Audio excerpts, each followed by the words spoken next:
Hello అండి, welcome to another mini vlog. ఈ రోజు అయితే పిస్తా హౌస్కి వెళ్ళామండి. నేనైతే ఇలా రెడీ అయిపోయాను. ఇది యాక్చువల్గా ఫ్రాక్ ఫ్రమ్ వెబ్సైట్. నేను దీన్ని ఇలా ప్యాంట్ తోటి పేర్ చేశాను. ఇక్కడికి వచ్చి ఫుడ్ అయితే ఆర్డర్ చేసుకుందాం అనుకుంటున్నాం. యాక్చువల్గా మేము సండే వెళ్ళామన్నమాట. కొంచెం ఖాళీగా అలా ఉంటుందేమో అని చెప్పి, బట్ బాగానే రష్గానే ఉంది. సో ఇక్కడైతే ముందు మటన్ సూప్ ఆర్డర్ చేశాము. శ్రీకర్ అయితే స్మెల్ వచ్చేస్తుంది, ఆకలేసేస్తుంది అని చెప్తా ఉన్నాడు అనమాట. మటన్ సూప్ తర్వాత ఒకళ్ళేమో ఫిష్ అన్నారు, ఒకళ్ళేమో చికెన్ అన్నారు, ఒకళ్ళేమో మటన్ అన్నారు స్టార్టర్. సరే కదా అని చెప్పి 3 స్టార్టర్లు ఆర్డర్ చేసాం, కానీ ఫైనల్గా అయితే తినలేకపోయాం. ఫస్ట్ ఇది తవా ఫిష్, తర్వాత ఇది మటన్.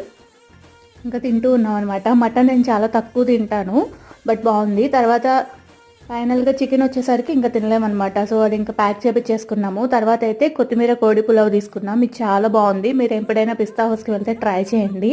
మస్ట్ ట్రై రెసిపీ అనమాట. చాలా అంటే చాలా టేస్ట్గా ఉంది. తర్వాత అయితే ఇంకా ice cream with fruit salad తీసుకున్నాం. ఎమ్మీగా ఉంది.